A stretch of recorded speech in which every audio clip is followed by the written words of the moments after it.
come up here on Monday, right after the snowstorm, when it was still like only 22 degrees out. But I am so glad I made the call to postpone it until today, Thursday, just to give it a little time to warm up. Also, for the roads to get a little better. This is the result we've got here. Not a whole lot better, but man, it's doable. I had brought my work truck, which has true four-wheel drive and big old chonky tires on it. So I know I'll get there. But man, if I drove my red car, I'd probably be in trouble or stuck right now. Still don't have good tires on, good enough tires on it for this. But I am going to see a property, believe it or not, that's up here somewhere.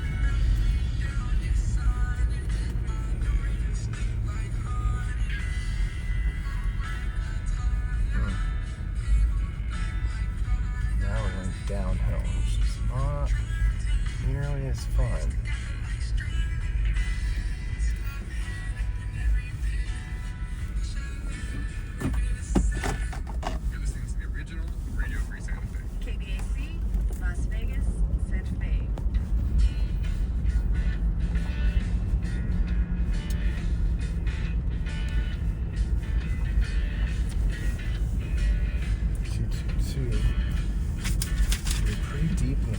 But believe it or not, there are houses back up in here. This place I'm going to show, I may or may not get to video parts of it. I'll have to see how it goes. But man, getting homeowners insurance up here is going to be a problem. You just have to imagine. Okay, that wasn't so bad. Let's open it up a little bit. More meadows.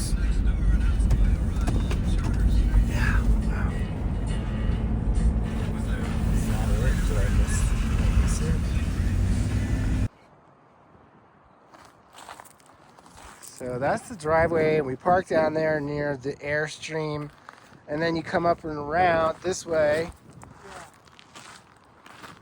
There's more parking. I don't know, I think they left. So this is the casita. It's cute as heck. Got a little front porch here. Sitting area, and then there's back patio. Well, it's dirt, but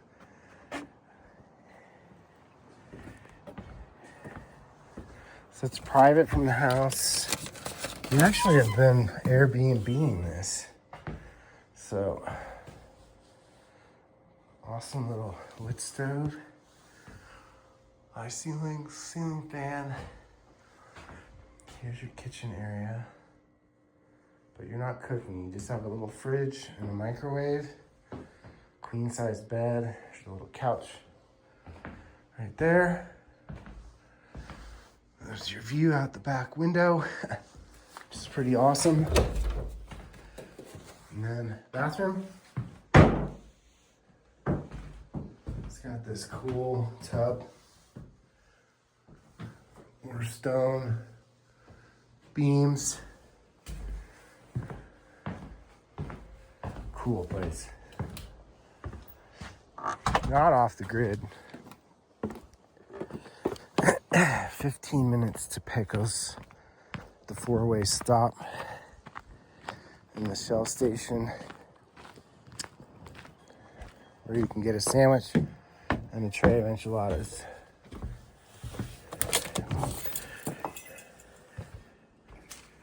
Main house has vibes too. So cool. Big picture windows.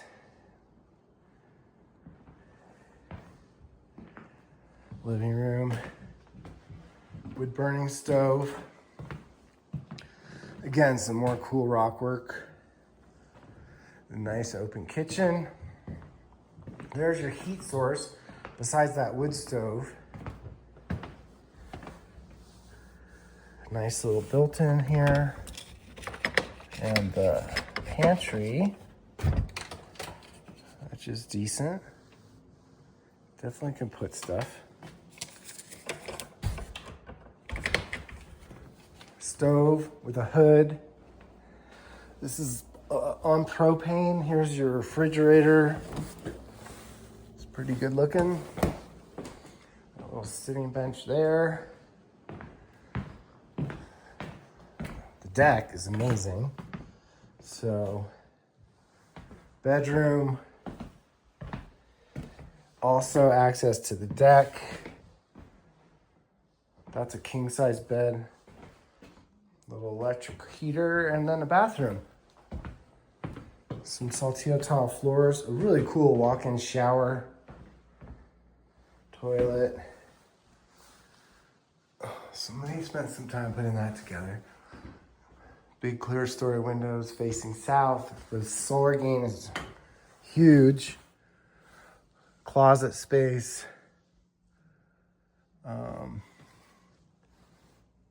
Washer and dryer. Fun sink. It's a mountain cabin.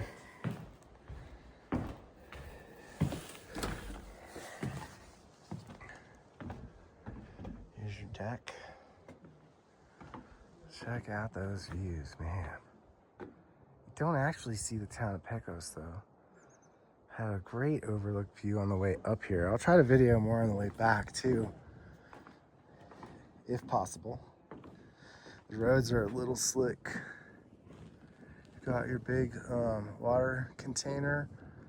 I don't know if the well is pumping that or what. There's your propane. There's your snowmobile rack. Starlink. It's a big deck. Just don't know how to get homeowners insurance on this. That would be a big question mark to get answered. And then downstairs is a studio kind of setup. It's really more like the fancy basement, but you could work down there and do stuff.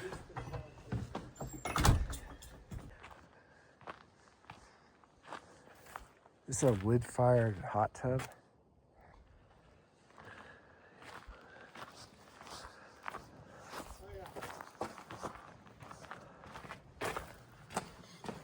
So it's this kind of like a shop garage. Chainsaw, basically it's where you picture chainsaws. Park your motorcycles. There's a little entry door here.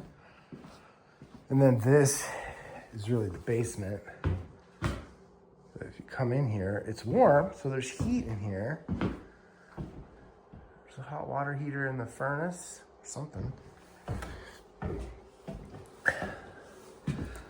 It's just a hot water heater.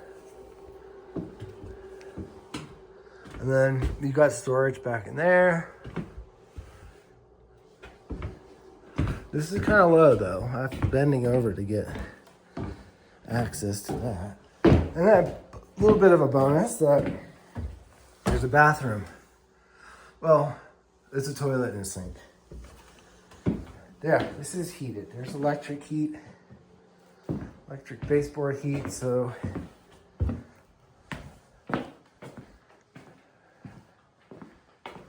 pretty cool.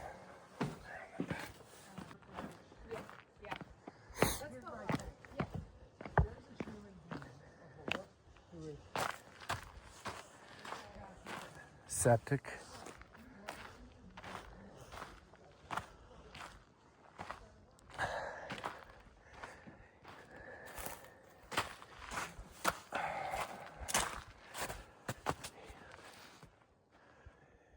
That's 2,500 gallons. Damn, that's pretty big.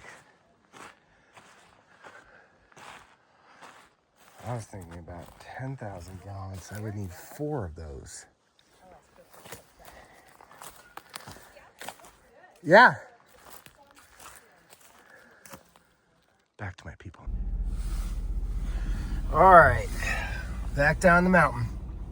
By the way, we're, let's see. What direction are we? Oh, due north of Pecos. And it's Forest Service Road all the way up to this driveway. I'm gonna try to video on the way down, but I might not be able to do the whole thing due to the road conditions.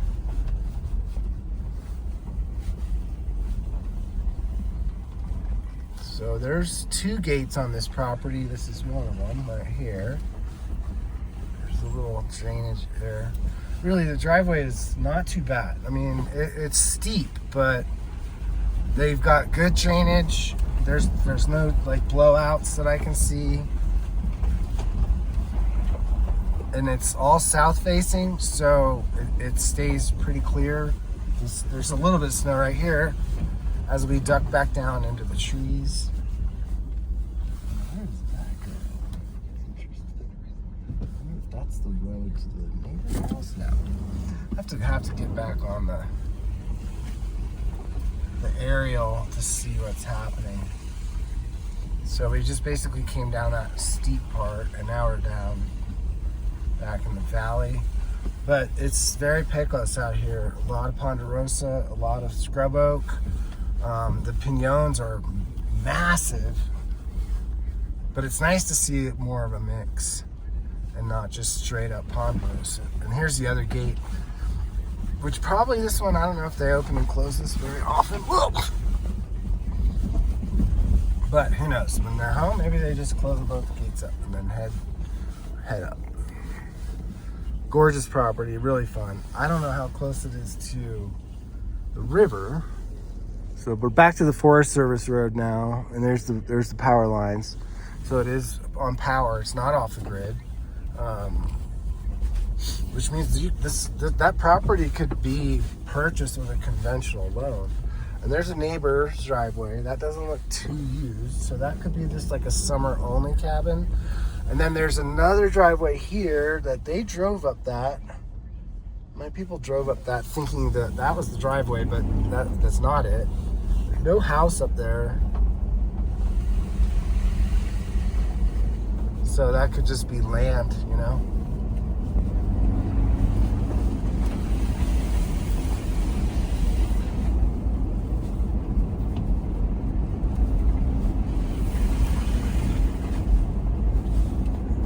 Really not detecting any signs that this road was plowed for snow.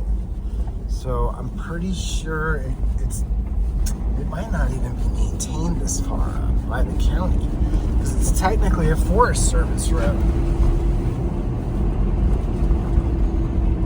And Lord knows they're probably not out here doing very much.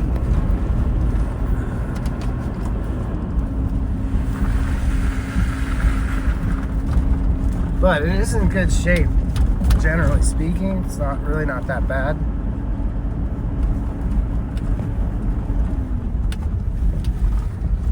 Shaky pictures. There's another driveway right there. Just past with a gate.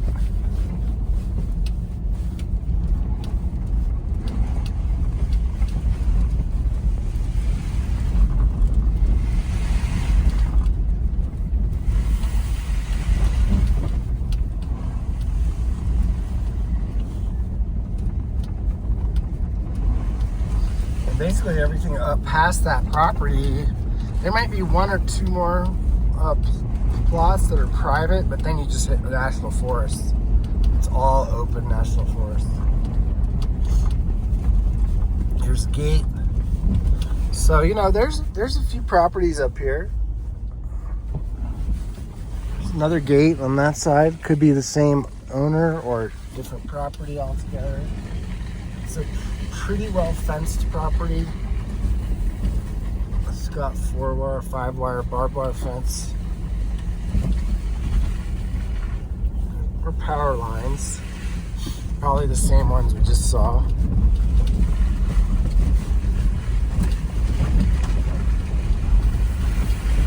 Just a little bit of a meadow action here.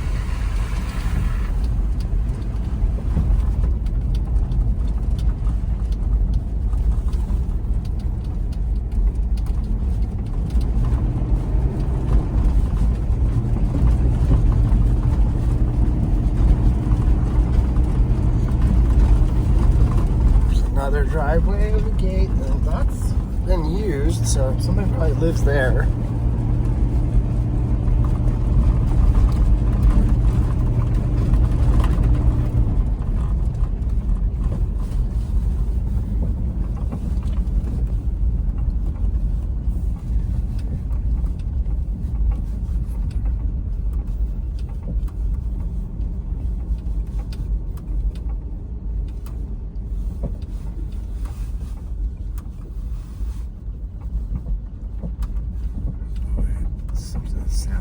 clunky. Definitely want to check my speed on this too, because the mud spots are fine. I can get good grip on. It's just that super packed ice that could get a little slippery. This is the corner coming up here that we can get a really nice view of town.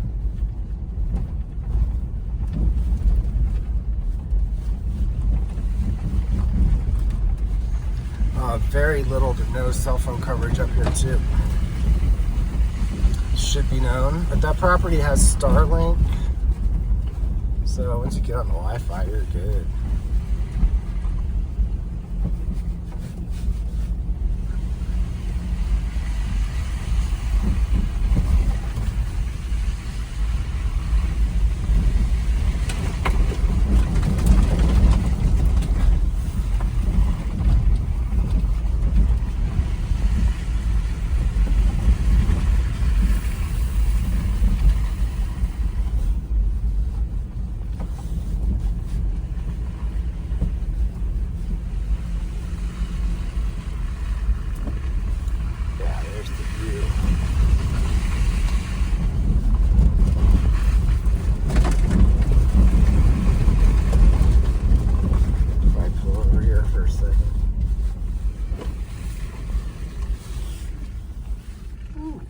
Take a pause.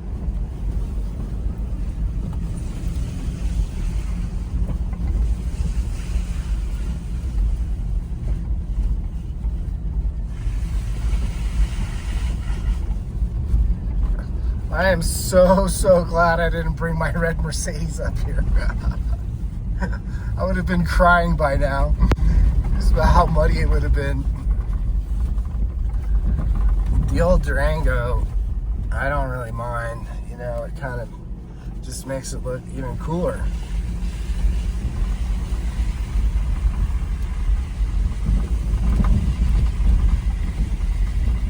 And I'll be trading this back to my daughter because she drives this to her work, which is just down the road from us. She's going to be a little bit shocked. Maybe I should try to go to the car wash first. I don't know. We'll see. If I have time when I get back.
So I think I said before that it's 15 minutes back to the four-way stop by the Shell station, and that's when the roads are pretty bad too. I think, you know, it'd be a little bit quicker of a trip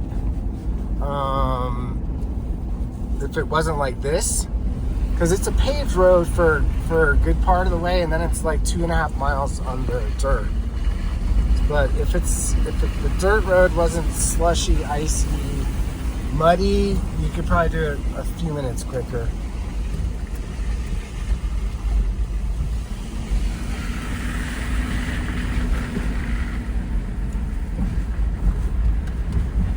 So I'll probably just turn this video off when we get back to the pavement because my arm is getting tired.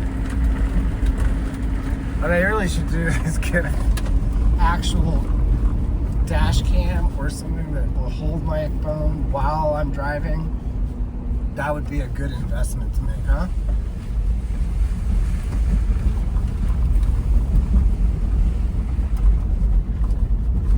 Because if you're even still watching this, by now you're probably getting a little seasick.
Down in the canyon now in the shady part, there's a lot of snow.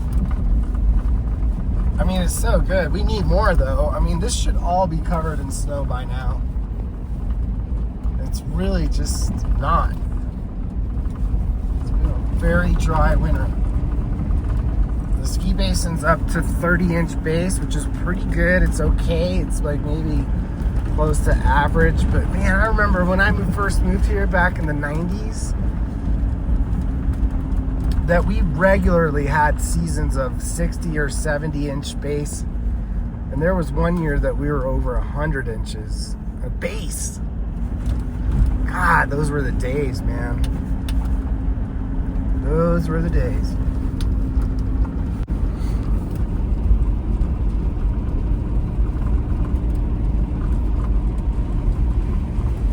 It's only really by the miracle of the snowmaking guys that they get the amount of coverage that they get. It's tricky up there because, you know, they run out of water on December 31st. They can't blow any more snow after that. So what they end up with covered by December 31st is what they got. You know, and then they have to rely on natural snow for everything else after that. And luckily we've gotten a little bit here and there to help them open the upper mountain. Yeah. All right, now we're back to civilization. Woo. We're gonna get us on a four-wheel drive too. And there's the town of Pecos down there. And that is burned area, flash floods, falling rocks, and debris. Whoa, that sounds cool. I've never been up there. Gotta go check that out one day. I think that's how you get up to Gerald Peters' ranch. He's got an awesome place up there that's like, has like 8 cabins and a main house and like, I don't know, something crazy like 10 miles of Pecos River. It's like probably some of the best fishing in all of Mexico. It's all private. Apparently it's for sale.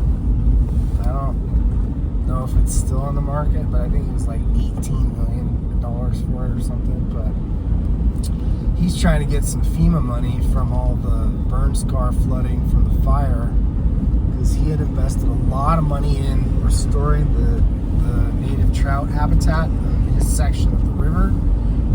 which was no small feat. And then it all just got blown out, like when all the floods were coming down and everything. And then it got filled in with silt and debris and stuff like that. So once that happens, the fishing is done. Just water gets all murky, and it's constantly chewing up debris and stuff. And then that's it. It's over. So he's trying to get this big batch of FEMA money to go back in and do it all over again, fix it all over again. Which, it's noble effort, but the fact of the matter is it's probably going to happen again. The flooding part, fires maybe the fires burned enough stuff up there that it's not going to burn again, but for sure the flooding is going to happen again. That's actually the most dangerous part, the secondary dangerous part is the flooding. Now we're getting back down into Pecos, basically. This is the part that's on the other side of the river.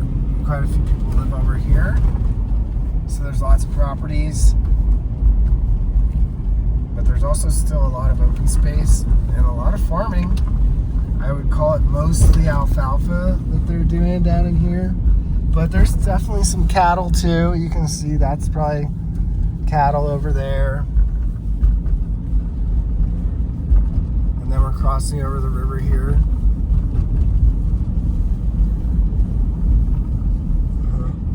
It's pretty. This is all so pretty. And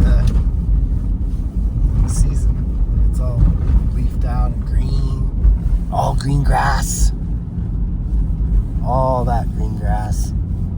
But look, that's all for alfalfa basically, and maybe some grazing for cattle on the more beat up parts. Oh, there they are. What's up, buddies? I think I missed them. All right, that's about it. I'm gonna get back to it. Bye. Thanks for watching.